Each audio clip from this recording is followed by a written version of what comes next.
da jovem que sofreu rejeição de todos, mas que Deus levantou com força. O cheiro de mofo do quarto alugado grudava na pele de Lara como uma marca permanente de derrota. Ela tinha 23 anos, mas os olhos carregavam a exaustão de quem já havia vivido várias vidas de dor. A cama rangeu quando ela se sentou na beira, olhando para o celular sem bateria, sem crédito, sem mensagens. Não havia ninguém do outro lado esperando por ela, ninguém perguntando se estava bem, ninguém que se importasse se ela simplesmente desaparecesse daquele mundo que a havia cuspido tantas vezes.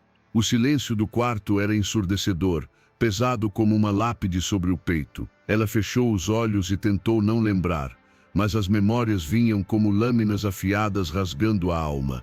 Lara tinha crescido sendo a menina esquecida, a que sempre ficava de lado nas fotos de família, a que não era chamada para as festas, a que ouvia sussurros maldosos pelos corredores da escola. Ela não serve para nada, diziam. Aquela menina não vai ser ninguém na vida. Cada palavra era uma pedra atirada com força, e Lara aprendeu a se encolher, a se esconder, a aceitar o papel de invisível que lhe haviam dado. A mãe, sempre ocupada demais com os próprios problemas, mal olhava para ela. O pai tinha ido embora antes que ela completasse 5 anos, deixando apenas o vazio e a sensação de que algo nela era errado, que ela não era digna de ser amada. Na adolescência, tentou se destacar, tentou ser notada, mas cada tentativa resultava em mais humilhação. As meninas populares riam dela quando tentava se aproximar. Os meninos a ignoravam como se fosse transparente. Os professores suspiravam com impaciência quando ela fazia perguntas, como se sua existência fosse um incômodo. Aos 17 anos, Lara foi morar sozinha, trabalhando em empregos que pagavam pouco e exigiam tudo. Limpava casas, lavava louça em restaurantes gordurosos, aguentava gritos de patrões que a tratavam como menos que nada. O dinheiro mal cobria o aluguel do quarto minúsculo, e muitas noites ela dormia com fome, o estômago roncando como um animal ferido.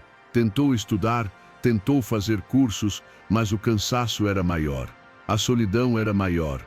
O peso de carregar a própria existência sem ninguém ao lado era maior. Ela começou a acreditar no que sempre lhe disseram, que realmente não servia para nada, que estava destinada a ser apenas mais uma sombra passando despercebida pelo mundo. Certa noite, depois de ser demitida de mais um emprego porque o chefe disse que ela era menulenta demais, burra demais, Lara voltou para o quarto e desabou. As lágrimas vinham com uma violência que fazia o corpo inteiro tremer. Ela gritou para o teto vazio, para as paredes descascadas, para o universo surdo que nunca a ouviu. Por quê? Ela berrou, a voz rasgada. Por que eu? O que eu fiz de tão errado para merecer isso? Não houve resposta. Nunca havia resposta. Ela caiu de joelhos no chão frio, sentindo o peso de todos os anos de rejeição esmagando o peito, sufocando qualquer fagulha de esperança que ainda pudesse existir. Naquele momento, Lara quis desaparecer, quis simplesmente deixar de existir, porque a dor de viver sendo ninguém era grande demais para suportar. Mas foi ali, no fundo do poço, no momento mais escuro, que algo aconteceu. Lara não sabia bem de onde veio, talvez de um lugar enterrado dentro dela que nem sabia que existia, mas suas mãos se juntaram e ela começou a orar. Não com palavras bonitas, não com fé inabalável, mas com desespero cru e real. Deus, se você existe, se você está aí em algum lugar, eu preciso de você. Eu não aguento mais, eu não consigo mais sozinha. Me ajuda, por favor. Me mostra que eu tenho algum valor, que eu nasci para alguma coisa.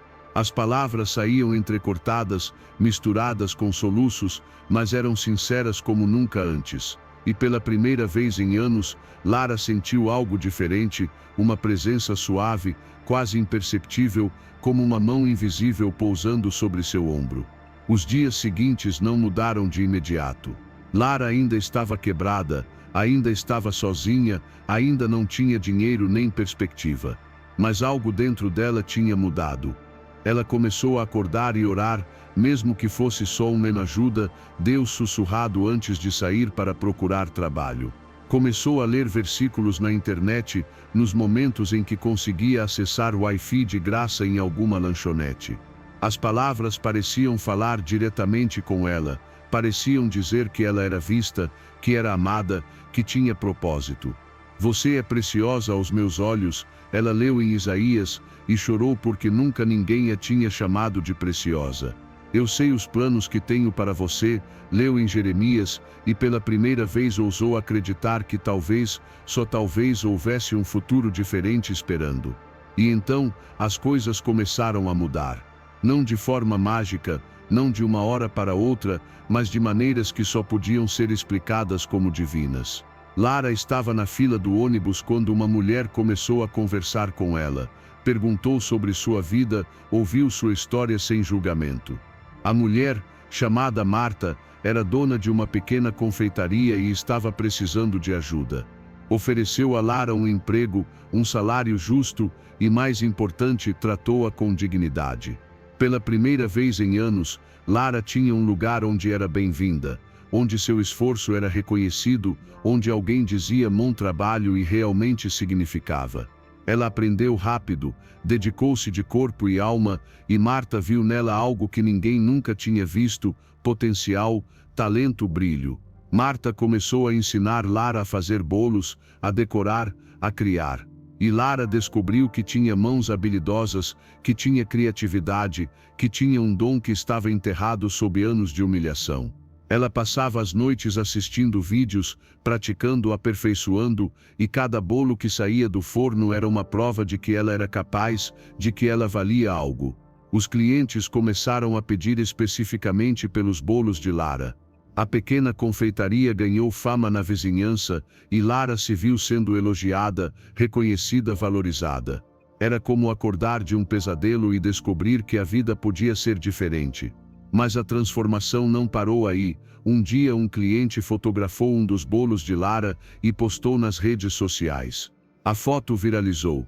Milhares de pessoas começaram a perguntar onde comprar aquele bolo, quem era a confeiteira por trás daquela obra de arte. Lara, que nunca teve celular decente, que nunca teve rede social, de repente se viu no centro de uma atenção que parecia surreal. Marta a incentivou a criar um perfil, a mostrar seu trabalho, e em poucos meses, Lara tinha dezenas de milhares de seguidores. As encomendas não paravam de chegar. Ela começou a ganhar mais dinheiro do que jamais imaginou possível.